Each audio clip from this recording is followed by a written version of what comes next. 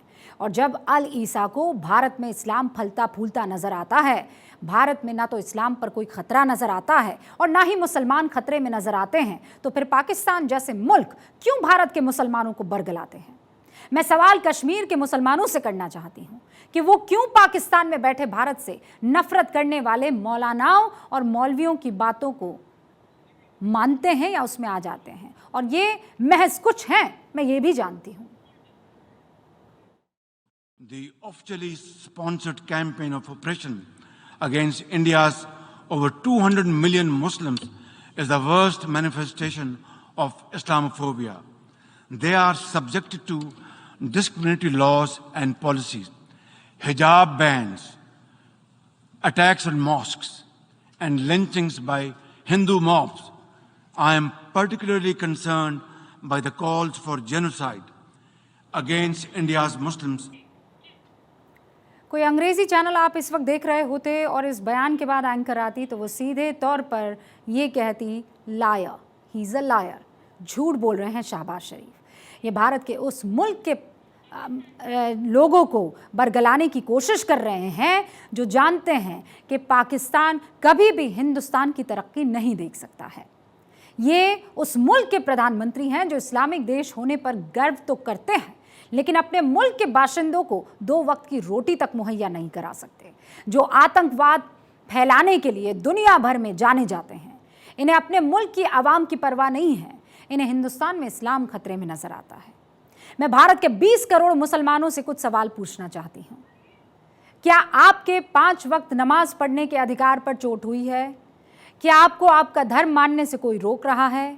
क्या आपके आसपास रहने वाले हिंदू आपके खिलाफ साजिश कर रहे हैं? मैं जानती हूं कि इन सभी सवालों के जवाब आप ना में देंगे, क्योंकि इन सवालों का जवाब हाँ में हो भी नहीं सकता। मैं ये भी मानती हूं कि हिंसा की कुछ घटनाएं हुई हैं, लेकिन उन घटनाओं में धर्म को खोजने वालों की राजनीति से मैं इत्तेफाक नहीं रखती हूं। अल ईसा ने भी भारत में पहुंचकर यही कहा है। उन्होंने भी वही सच्चाई बयान की है जो भारत का हर मुसलमान सोचता है। आप सोच रहे होंगे अल ईसा कौन है भाई? भारत के मुसलमानों से अल ईसा का क्या वास्ता है? क्यों अल ईसा अचानक भारत के दौरे पर आ गए हैं? दरअसल 2016 तक अल ईसा सऊदी अरब के कानून मंत्री थे। अपने कार्यकाल में अल ईसा ने सऊदी में महिला उदारवाद का बहुत शानदार मुजाहरा पेश किया। महिलाओं को नौकरियों में बुलाया जाने लगा। अल ईसा ने मंत्री रहते हुए सऊदी अरब में जो सुधार नीतियां लागू की, उन पर अब भी काम जारी है। महिलाओं की सिचुएशन, उनके हालात, उनके कंडीशन में बदलाव हो रहा है। शरिया कानून में सुधार किए जा रहे हैं जो वक्त के साथ ज़रूरत बन गए थे। अल ईसा को भारत बुलाने के पीछे भी कुछ ऐसी ही वजह है। भारत सरकार यूसीसी की तरफ कदम बढ़ा रही है और यूसीसी पर मुसलमानों को सबसे ज़्यादा डराया जा रहा है, फिर चाहे वो मुस्लिम पर्सनल लॉ बोर्ड हो या असद साहब। हर कोई यूनिफॉर्म सिविल कोड के मुद्दे पर अपनी राजनीति चमकाने की कोशिश में लगा है। आप सब जानते हैं कि अपने मुल्क के कॉन्स्टिट्यूशन ने हमें और आपको अपने मज़हब पर अमल करने की पूरी आज़ादी दी है और रिलीजन को एज अ फंडामेंटल राइट करार दिया है। फंडामेंटल राइट हमसे और आपसे कोई कानून ले नहीं सकता। केंद्र सरकार को बता रहे हैं कि भारत के मुसलमानों को जो उनके रिलीजियस कल्चर्स हैं, प्रैक्टिसेस हैं, उसका या कस्टम है, उसका उनको प्रोटेक्शन मिलता है आर्टिकल 29 के तहत, जो एक अनफेटर्ड फंडामेंटल राइट है। और कोई भी सरकार, मैं ये पूछना चाहती हूँ कि जब सऊदी अरब में मुस्लिम महिलाओं को ड्राइविंग की परमिशन दी जा सकती है, जब उन्हें कंस्ट्रक्शन साइट पर काम करने की परमिशन दी जा सकती है, और परमिशन से तो मैं इत्तेफाक ही नहीं रखती हूँ, मतलब कौन होता है मर्द और औरत में फ़र्क करने वाला? लेकिन मान लीजिए वहाँ का कल्चर है, वहाँ का सिस्टम है, तो जब सऊदी अरब जैसा मुल्क शरिया को वक्त के साथ बदलने की कोशिश कर सकता है, तो फिर हिंदुस्तान में वक्त के साथ होने वाले बदलाव का विरोध क्यों?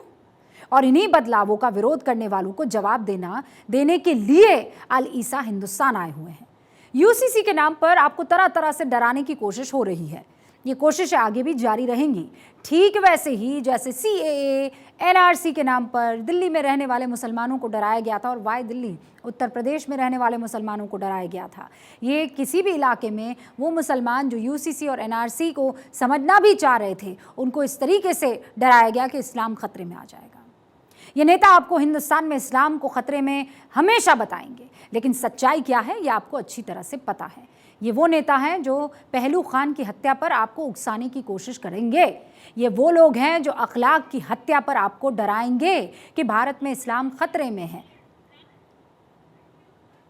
आरएसएस उन लोगों का ओपनली कंडेमनेशन करेगा जिन्होंने पीलू खान को मारा, रकबर को मारा, अलीमुद्दीन को मारा और आपके अखलाक को मारा, आसिफ को मारते हैं। मैं फिर कहती हूँ, आपको डराने की कोशिश करते हुए ये सारे नाम याद दिलाए जाएंगे। मैं मानती हूँ कि जिन लोगों के नाम ओवैसी साहब ने गिनवाए हैं वो सब सही है, लेकिन मैं आंकड़ों के साथ कुछ और नाम आपको गिनवाना चाहती हूँ। 1 फरवरी 2018 को दिल्ली के खयाला में अंकित का बीच सड़क गला काट दिया गया, नाम गिनाया इन्होंने। 28 जून 2022 को उदयपुर में कन्हैया लाल की दुकान में घुसकर उसकी गला रेतकर हत्या कर दी जाती है, नाम गिनाया। 12 अक्टूबर 2022 को दिल्ली में नितेश की पीट कर हत्या कर दी जाती है, नाम गिनाया। ये आंकड़े, ये नाम सच्चाई है। ये आंकड़े गवाह है कि हमले सिर्फ मुसलमानों पर नहीं हो रहे, क्राइम महज मुसलमानों के खिलाफ नहीं हो रहा, हिंदुओं पर भी ऐसे ही क्राइम हुए हैं। ये बताने की ज़रूरत नहीं है कि हिंदुओं पर हमलों में कौन दोषी है, लेकिन ये चंद घटनाएं हैं। तो क्या 20 करोड़ मुसलमान और 100 करोड़ हिंदुओं के बीच किसी के खतरे में होने की तस्दीक कर सकती है? मैं फिर कहती हूं कि यूनिफॉर्म सिविल कोड आए या कोई दूसरा कानून, यदि किसी ने इस्लाम की रवायतों को खत्म करने की कोशिश की, और इस्लाम की जिसमें आपके रोजा से लेकर कलमा से लेकर हज से लेकर तमाम तरीके का दान जो आप देते हैं वो सब शुमार है, अगर उस पर कोई पाबंदी लगाए तो किसी भी सरकार के खिलाफ हम सब खड़े हो जाएंगे।